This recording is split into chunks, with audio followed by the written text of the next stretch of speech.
This is a beginner's guide to building a high-end PC suitable for both video editing and gaming. My main personal use for this will be for editing 4K video. First, I'll start with the motherboard, the MSI MEG X570 Unify. One of the main reasons I chose it was because it had 3 M.2 solid-state drive slots. What this means is that I can have one SSD as the boot drive where Windows lives, a second SSD drive to hold my projects and raw files while I'm editing, and a third SSD for future expansion. The reason we want to put Windows on its own very fast SSD drive is the speed of booting the computer and accessing Windows system components rapidly. So when you're running your video editor and it needs to access a Windows component, it will do it very fast.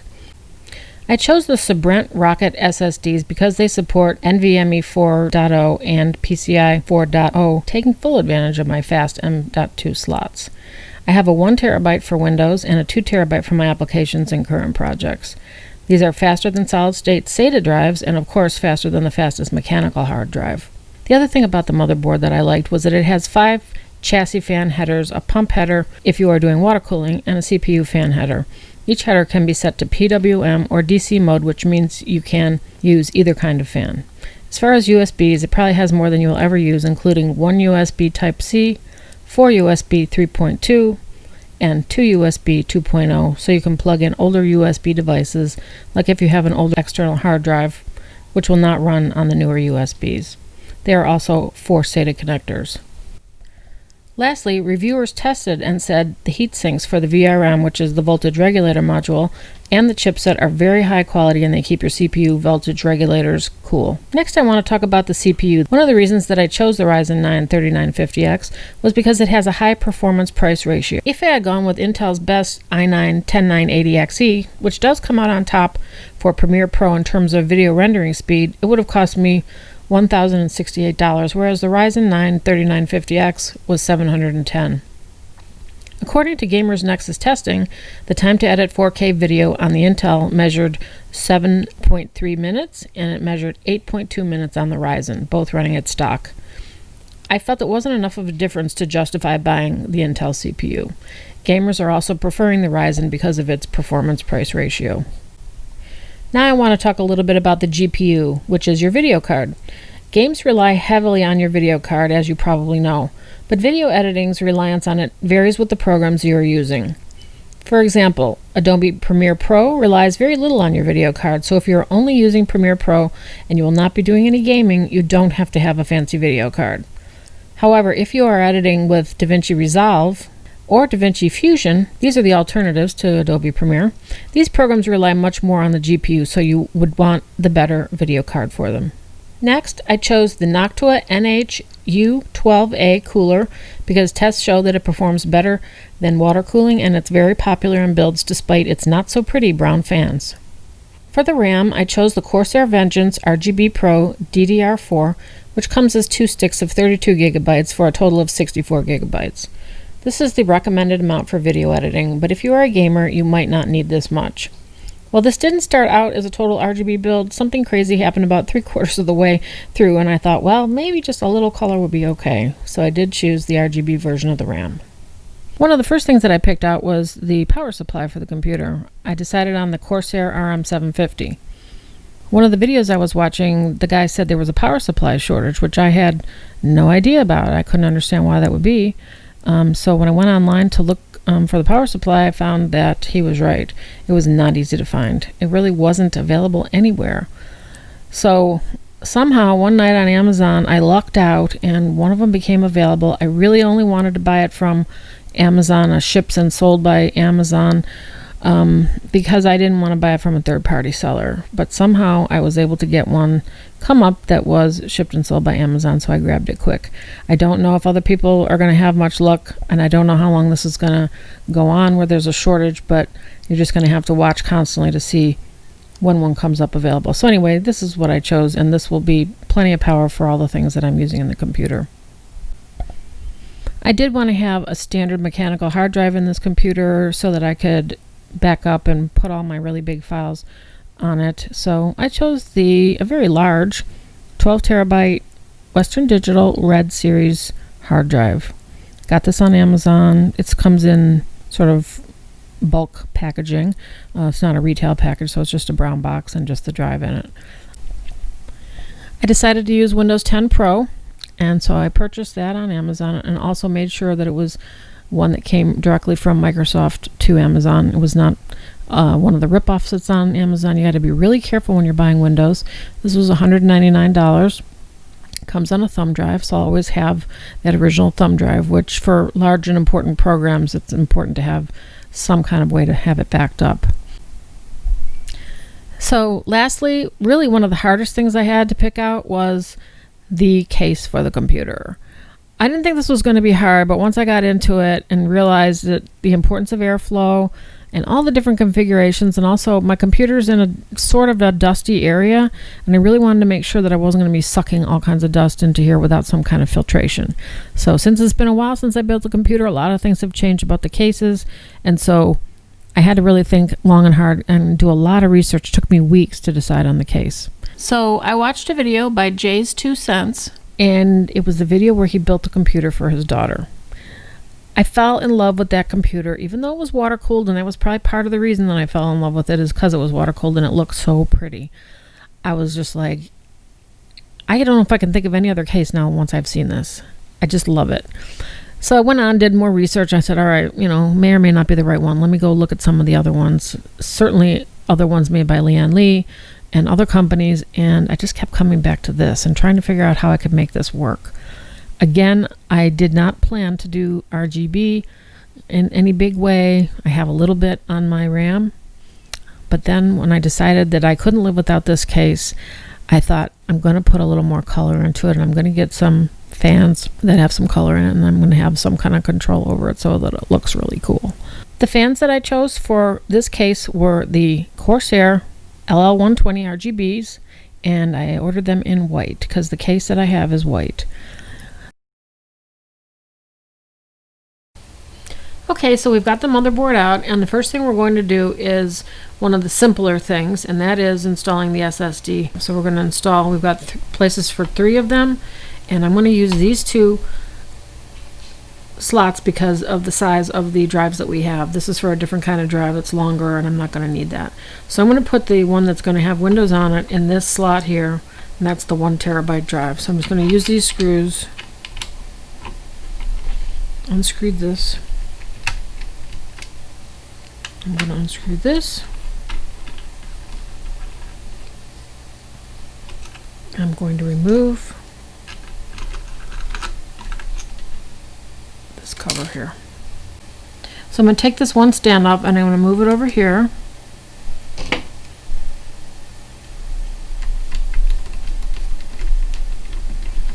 And then I'm going to plug in my drive.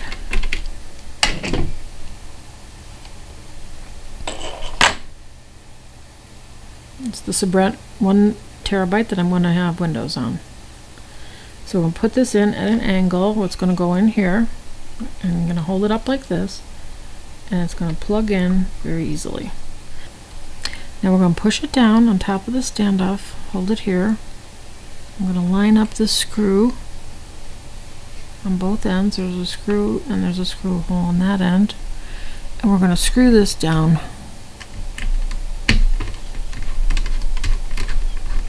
over the drive.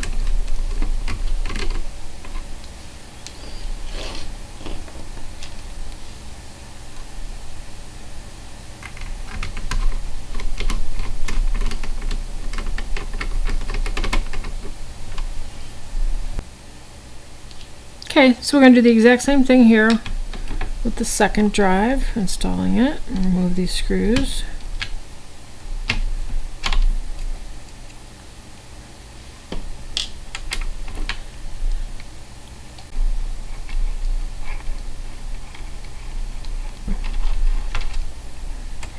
Grab this and pull it off.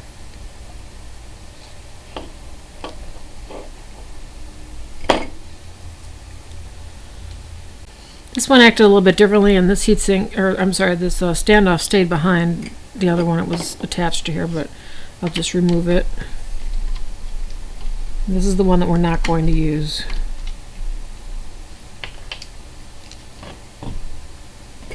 Okay, so we're going to remove the tape on this.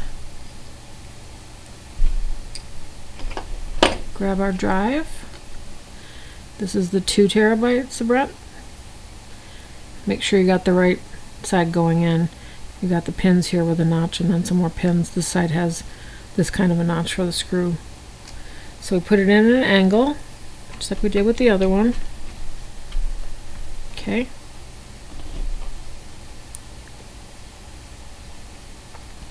And we're going to push down. We're going to line up the screw here. Line up the little screw hole there. And screw it down.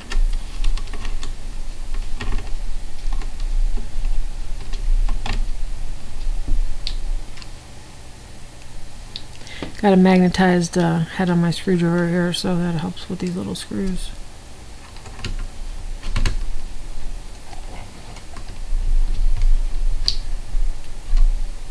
Go back and tighten this up.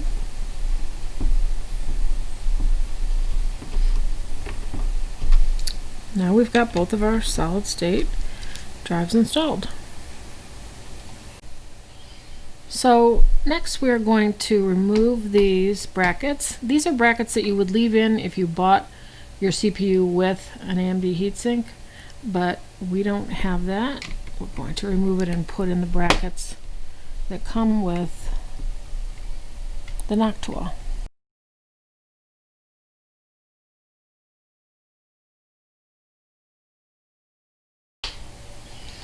Now the box that comes in the Noctua has a bunch of hardware in it, and if you're using AMD like we are, we're going to use these brackets. So we're going to be putting these little standoffs on top of these areas where we remove the screws. And we're going to grab the AMD style bracket, which has a flat edge here and not a curved edge. The Intel has a curved edge. And we're going to put this, if you look closely, which you probably can't see here, but there's a number 4 which points to this inner socket, this inner screw hole, and that means we're going to put that down over there, and we're going to screw into this number 4 socket. It's a little fiddly.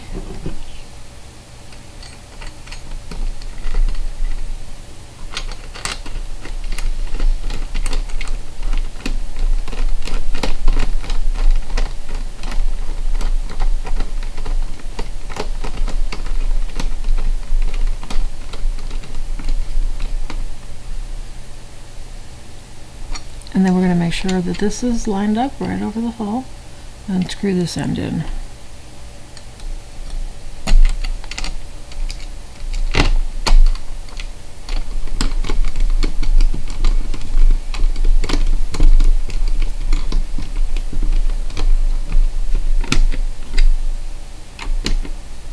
Okay, and then we're going to do the same on the opposite side.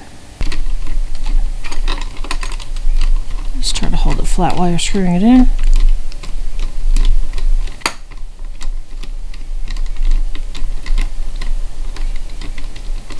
This screw has a long way to go.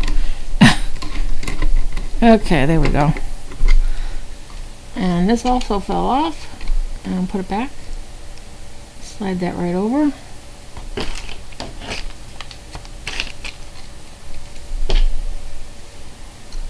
And put our last screw in to the inner hole by the number 4.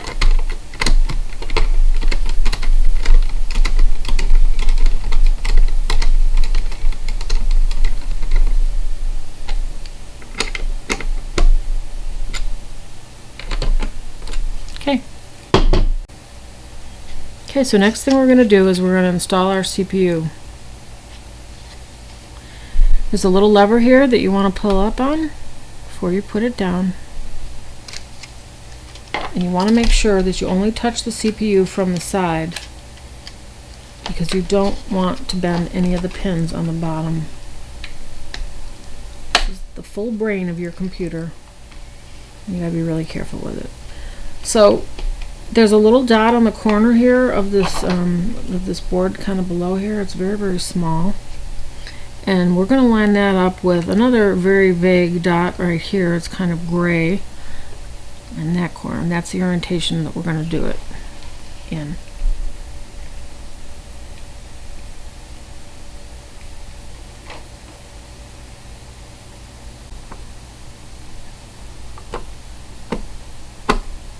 Okay, it fell kind of down in, and it looks perfectly square, and it's in. And we're going to put this lever down. Now this little lever can't just be sort of up in the air. There's one little last click that you have to do, so press it down and it'll click kind of right under this little thing that's sticking out. Now it's laying flat and the CPU is in securely. Okay, so next we're going to install our RAM. This is one stick of 32 gigabytes, and I have two of them for a total of 64. And we are going to install it in the second and the fourth slots, counting 1, 2, 3, 4. So we're going to use 2 and 4. We're going to pull back. These just have little clips on it. The ones we're going to use, we're going to pull it back on both sides.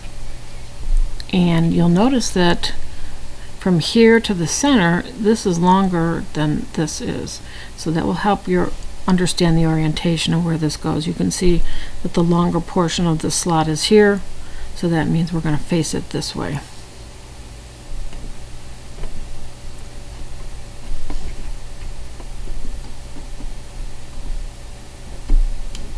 There's little slots at the end that you're going to slide it down into in the end here, and then you're going to take it and push it down till it snaps into place on both ends, and these clips will come up automatically.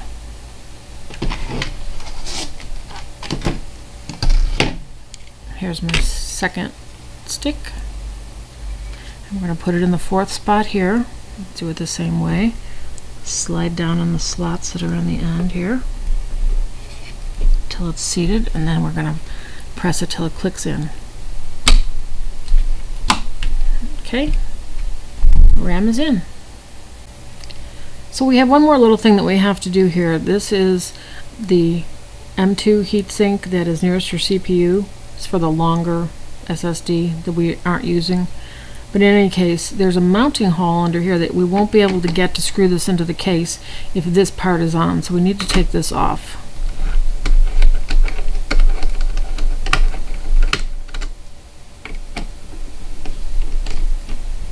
And there's a note on here telling you that. This is also a plastic covering.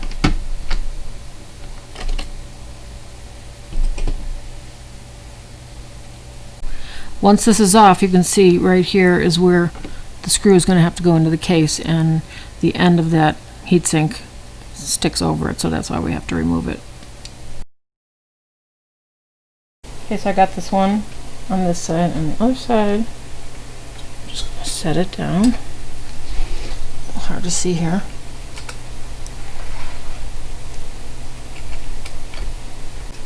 Okay, this just really just sits on top. There's a spring on there, so don't expect it to drop right in. We're just going to back it off a little bit and start to screw it down. Okay, so this was by far sort of the most hellish part of this, because it makes you so nervous that like it's not going to mate evenly, and that the thermal paste is not going to be spread evenly on the plate. And there's these springs in here are pretty tough, so as you're going along and trying to hold down both sides and do a little bit on one side, a little bit on the other, you're not sure if it's going straight or not. So don't underestimate the power of being careful and having somebody to help you to do this, or watching some videos before you do it. So anyway, I did get it down, and now we are going to put the fans on. We have to reverse the fans because we're having the airflow blow the opposite of the way they were originally, but it's no problem. We're just going to snap them in the way that we want them.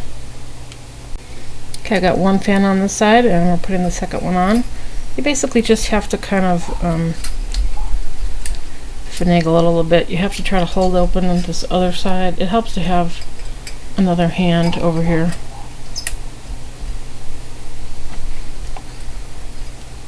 I'm going to get a helper here to hold the other side up for me. Okay, so we're going to lay it flat against here, and we're going to just position it so that it's pretty square, top, bottom, left, right.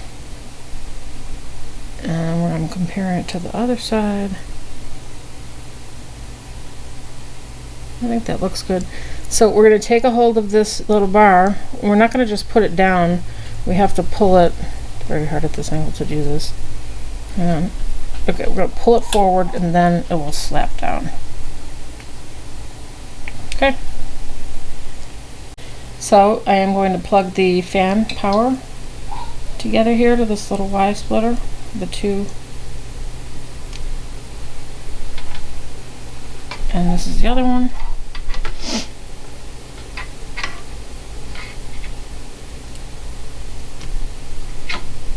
Okay, and then we're going to take this end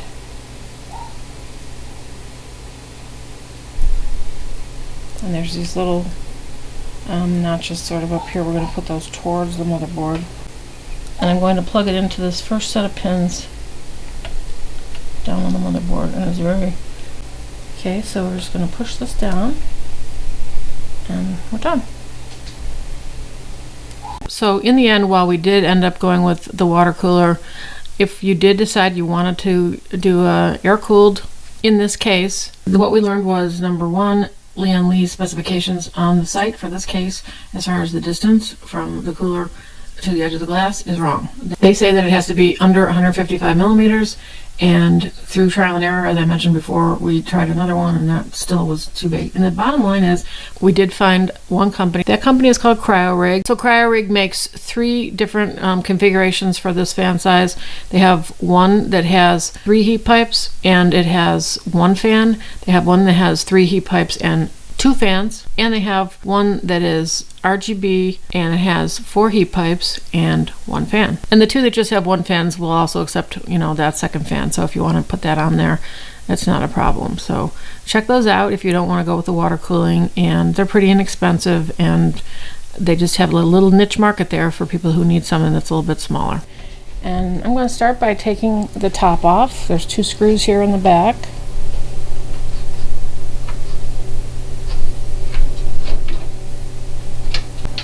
So we got the screws, they're captive screws, so they're going to stay in, but just get them so that they're loose like this. Grab this, lift up, and pull back to remove it. I'm going to set this aside. Here's the top dust filter, and we're going to take that off too, along with all the other panels and glass and everything, so we have access to the inside of the computer to do our building. That's how we take off the side panel. We're just going to put our fingers at the bottom, put our hand inside, put our finger on the outside to steady it and lift it off and set it aside. Okay, so we're going to turn the computer around to get the front glass.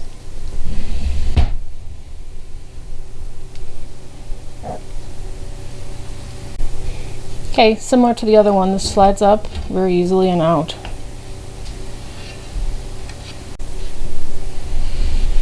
And we're going to rotate it one more time to get the side panel off. Again, just slide it up and out. So this is your drive bay if you're using a regular hard drive, and inside here is a little box with all the screws that you're going to need for everything. So we're going to go around the back and we're going to take this little cover for that off. A little bit tight. I just had to use a screwdriver. It was fine though. It just came right out. It's no problem. So just lift it up, take it out. Here's the box of screws in here. So this is kind of wired in, so you need to cut this to be able to get it out.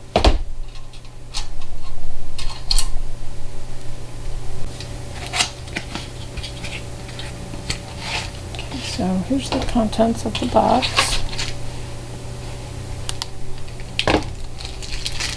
So here's all our screws.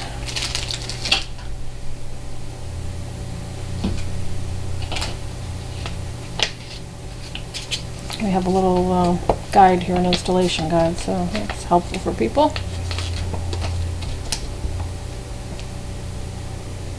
Tells the contents here. This is a rubber pad for PSU mounting and some standoffs, and this has a little sticky thing on it for mounting it. So I'm just going to finish tightening down the screws for these fans that are in the side. Just kind of pushed them all together. It's kind of the way they turned out anyway. These don't have holes with threads in them, so as you put them in, you're creating the thread, so it's a little bit tight.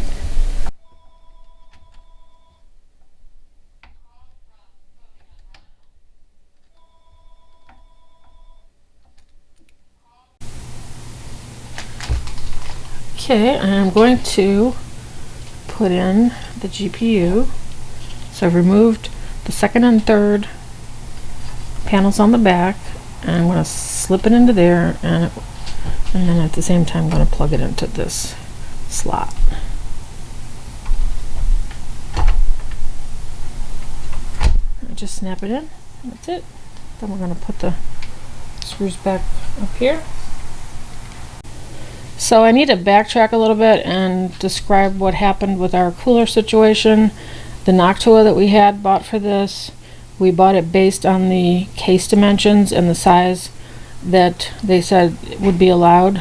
And when we went to put it in, it was too tall here and the glass wouldn't fit on the side. So we decided to get something else, and that was smaller, also based on those sizes. And this is these deep cool, too big also.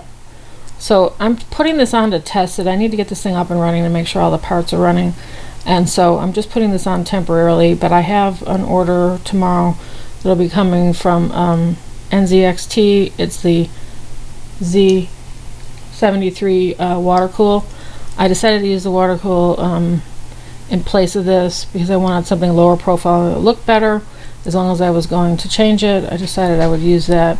And obviously it has those cool features on it, such as CPU and GPU temperature readout, and also you can put GIFs, animated GIFs on it, so you can kind of customize it and make it a little bit more fun.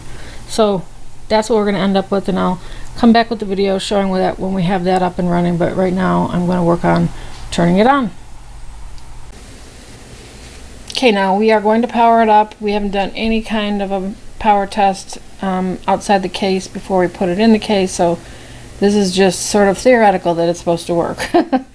Again, this cooler on the front, is too big and it's ugly, and we're going to be doing a water-cooled thing, and that will be not there. So right now we're just powering it up to see if everything works. Can you get ready to shut it off quick in case there are sparks or something? So I'm going to be pressing the button at the top here on the front side to turn it on, and here we go. Oh geez. Yay! Gaudy colors, but yet there are colors. And down at the bottom we've got readouts. Fans are switching speeds. All this has to be configured in the BIOS, so it's just doing its thing, I guess. The fans seem to be definitely moving here on the CPU cooler. RAM is all lit up. And lots of changes of speed. Our graphics card has lights on it. And turn off the lights so we can see this. Got some lights on here. Let me see the front of that because I can't see the front. Oh, we're also forgetting to look at this. Okay, so we've booted into the BIOS here. All I had to do was hit F1. Followed the instructions on the screen, and we're in the BIOS, and we're going to poke around here and see what we need to change. Most of the stuff can be left for the moment because it's all kind of running at defaults, and I don't plan on overclocking. I'm not going to need to overclock this, but we're going to look at temperatures and a few other things as we go here. Right now the CPU temperature says 25°C, which is awesome. Motherboard temperature 26°C, that's awesome. And how about the graphics, the GPU? I don't see it offhand here, but this is totally a new screen for me, so I'm going to have to go through a lot of it and just look at it a little bit closer. So here we have some of our specs. It tells exactly this is our motherboard, which motherboard we're using, which CPU we're using, memory. And these are the BIOS versions and the BIOS build date. So then we got our boot priorities. We're going to be setting this up so it boots from our SSD, our 1 terabyte SSD, and that will be one of the first things that I have to make sure is going to happen on this. And we'll be back. Okay, so we have finally finished our build. We've got the air cooler removed, and we've put in the Kraken Z73 water cooler, and it looks beautiful so far. We haven't lit it up yet to see what it all looks like, and I don't know what color things are going to come on because that all has to be adjusted later, but I'm going to turn it on and we'll see and pray that it all comes on and looks good. Ooh, yay! Look at the center there of the water cooler. Yay, look at that, how pretty. The fans are in sort of gaudy mode, but that's just sort of the default. We'll fix that later in the Corsair software. Our RAM is glowing lovely different colors. We've got our Kraken Z display in the middle there that will be rotated in software. Right now it's reading the temperature of the liquid, and we're going to have an animated GIF inside there to make it even more fun, and then that'll switch off between the GIF that we have and the different temperatures to monitor. Mostly want to monitor the temperature obviously of the CPU and of the GPU. So we had success. It's amazing. It was a lot of work and a lot of study and a lot of fooling around with stuff, but I figured it out and got it all together, and it's beautiful. I'm so thrilled with it.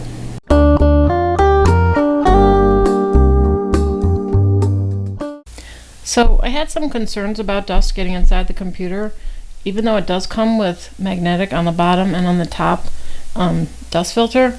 It's pretty coarse, and so this, for whatever reason, the area where this computer is has a lot of dust in it. It's dusted twice a week, still tons of dust on it, so I felt I needed something a little bit stronger than just those metal filters on the bottom. So what I am using, I cut a piece, you can see it needs to be trimmed a little bit here, but I cut a piece of this. It's really used in gardening. It's called Rime, or it's also called Agribon. You can get it on Amazon. It's like a non-woven sort of filtery material. It's used for floating row covers outside when you're trying to protect things from frost, garden stuff. And so I cut pieces of this and I put it underneath the magnetic filter on the bottom and on the top. I'll show you what it looks like up on the top. So we have the magnetic cover on top. That's the coarse filter, and then underneath I have a piece of this finer filter. So hopefully I'm going to be bringing less dust inside the computer with these extra filters on here. And one thing I wanted to note, if you do, are you using this case? If you are, this is a little funny. When you go to try to put the top on, it holds it up a little bit, because when you go to take the top off, you slide it back. And so this whole thing slides back and it's up on this lip on the edge here. So if you don't adjust this back down again, this filter forward a little bit, you're going to have trouble putting your screws on the back side here when you go to put the top on. Now it's really important that you get these fan screws down as tight and as far down as you can, because this will hold, this is enough of a head here to hold this up. And when you go to put the top on, you're sliding it on, it will not match. So you might be able to get a flatter head screw than these are. You could try that, or you can just try using these and just tightening them really down far and seeing, make sure you do it with all of them. Tight, and then try and make sure that this is laying flat and that it's down into this well and that this hasn't moved up just even a little bit on the back here. If it is, it'll never, the top will never go on, so that you have to seat this down in. I wanted to show you some of this wiring here. You look up here, these two plugs here, this is the CPU power, so these go directly through these little rubber cable management holes and into the back into the power supply. Over here we have the plug that is the power for the pump.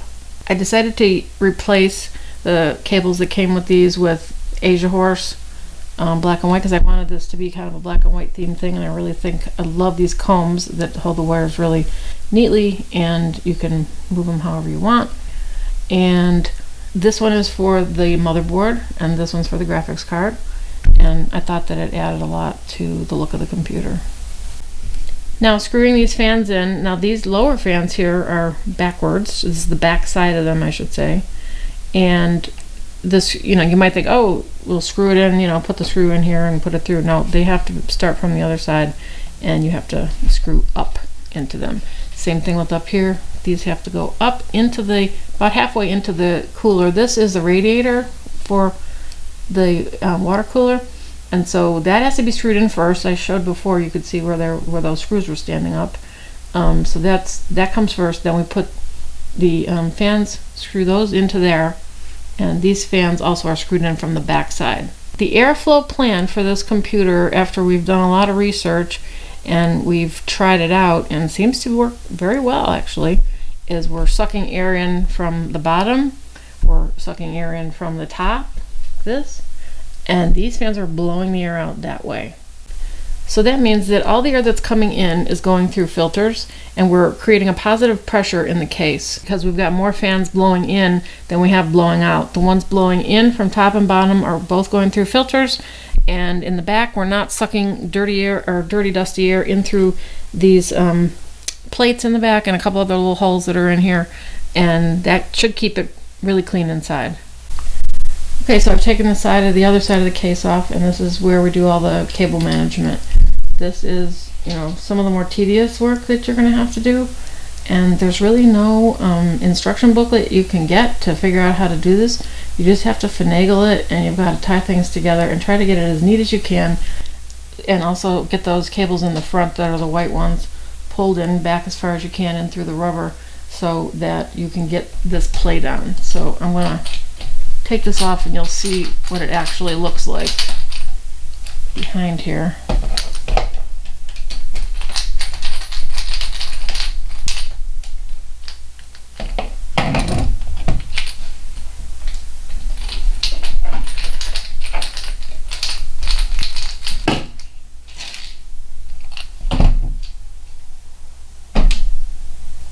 Okay, so we're going to just pull this up, slide it out. So this is where the truth lies in the beauty that is not shown most of the time. These are the back sides of the rubber cable management openings that are in here to pull everything through, and you want to be able to pull it through at the angles that you want so that it looks right at the front. So you'll be doing a lot of fussing around back here, really from every angle. There's another at the top, there is another rubber pull through, and of course we got a power supply, hard drive cage. This is where all the fans, these 3 fans are, and so we have only 5 motherboard power connectors for the fans, and we've got 9 fans, so we had to use some splitters, so that we ended up using 4 splitters and 1 that goes just to one of the fans. So there are several main types of wiring that we're doing in the back here. There's the power supply wiring. See, the power supply has all the connectors coming out of this side here. There's hard drive wiring, fan power, fan LEDs, and there's front panel wiring, which is over here. And that has the USB, your audio, and your power switch on it. All the wiring runs from the motherboard through the rubber wire management holes in the back and over in the top where we hide all this ugly wiring and make all the connections. In the bottom we have the LED lighting controller. These little boxes, they're shoved in down here. So there's 2 of the lighting hubs, and there's 1 Lighting Node Pro which controls the fan LEDs. That's supplied with the fans from Corsair. Every single fan has a wire that runs to one of the lighting hubs, and the hubs connect to the Lighting Node Pro. And then you have IQ software that you download later from their website, which controls all the fan lighting, which is a whole other thing in itself. That's not the best software in the world, and I actually dislike it a lot, so I'm kind of still trying to work with that and figure out ways that it'll do things consistently. The power supply has wires that run to the motherboard, to the hard drives, to the LED lighting controller, and to the GPU. On the GPU and motherboard wires, I have added extenders, so they start as the original power supply wires, and then we added the extenders to that. And I started out with the LED wiring because it was kind of the messiest things, and the wires are thin, so I figured that I could tuck them sort of in the back, and then once those were in, I could put these heavier wires from the power supply and stuff on the outside here. One other thing I tried to do was to keep all the wires away from the back of these vertical fans here, so that you wouldn't see them from the front. So once this is closed, this stuff is all shoved over to the side here, and you can't see any of the wiring behind here. I have a note to add in retrospect. After I've built the computer, I wanted to tell you about my experience with this case. After the case was all built, I checked all the front panel connections and found that you couldn't plug in the jack to the microphone input. There was just something bent inside that was keeping the plug from going in. So the microphone input was no good, the headphone jack was fine, the USBs were fine, and the power button was fine. So I wrote to Lian Li and I told them that I needed a replacement, either plug or the whole board in the front, and they said that they would ship me out a replacement. Now, they are located in Taiwan, and this part was probably about a foot long, including the wires, and it comes in its own very lightweight paper box. They put this paper box into a plastic, non-padded, nothing mailing bag from FedEx and shipped it from Taiwan to the United States, and just as you would expect, it arrived damaged. It looked like a truck had rolled over it. It had like black marks on it, like literally like tire prints on it. Now, these are sensitive electronic circuit boards, and the stupidity of putting it in a mailing bag like that was just beyond me. I couldn't believe that they would do that. So I wrote to them again, told them what happened. I sent them pictures, and they said, all right, we'll send you out another one. And I said, please, please, please put it in a FedEx box. Do not ship it in a mailing bag. I mean, this is going a long way, and it's never going to survive. It's delicate stuff. So a week or so later, another mailing bag with a damaged box inside. I mean, what in the world are these people thinking? You can't send stuff like that through the mail without some protection. So I wrote to them again, and they started questioning me, well, which parts are bad and blah blah blah. Well, I'm smart enough to know that to even think that those parts are going to be okay, or at least all of them are going to be okay, is very slim when the box comes damaged like that. So I decided to install one of the sets of boards that I had, which is no easy task because of the wiring situation on the back of the computer and all the wire routing, and it's just difficult. But anyway, I installed that, turned it on, tested everything, and found that the upper USB jack was dead. Oh my gosh. So anyway, I just didn't know what to do. So tore everything apart a second time, took the other board that came, put that in, tested all the jacks, and this one was mostly fine, except one of the USB plugs is quite loose. Pins inside just aren't tightened down enough, which I might be able to fix, I'm not sure. The bottom line is the quality control at Lian Li is not very good. Be very, very careful to, as soon as you can, test the front panel plugs, jacks, power switch, and make sure that they're okay before you get into the whole build, and it becomes very difficult to remove and change out that part. So as far as the temperatures I'm getting, as far as cooling with this cooler, you have many different ways that you can monitor your temperature. You can do it in the BIOS, but the problem is when you're in the BIOS, you really haven't worked the computer very much to heat it up because you're not running Windows. So the pump obviously has a display. That was one of the reasons that I bought it. And you can get the temperature of your water for the cooling. You can get your temperature for your CPU and for your GPU. So if you have that turned on, and instead of having an animated GIF in there, you can monitor it and just take a look at it and see what it's reading. It may or may not match what the AMD Ryzen Master program is showing. I'd probably go with the Ryzen Master if you really want to get it accurate. That's just been my experience so far. It could be wrong, but they're pretty close, but they do vary, and I just get the feeling that the Ryzen Master is giving you the more accurate temperature. There's the NZXT program that you use to monitor your different parameters. You can do it in that. It's pretty easy, and it tends to read a little high, I think, because I have heard that the AMD Ryzen Master overclocking software does a better job because it's really built for monitoring your CPU. And so when I use that, temperature is a bit lower, and so I have heard that it's more accurate than using some of these other third-party software. You can also use the HW monitor. That works really well. That gives you a ton of different things that you can monitor right down to individual cores.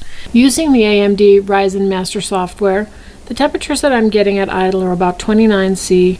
Temperatures I'm getting at medium usage, which would be just general work like in Premiere, including rendering, are in the 30s and 40s C. And the temperatures I'm getting when I'm exporting a video are between 55 and 57 degrees at 1080p and about 58 to 60 for 4K.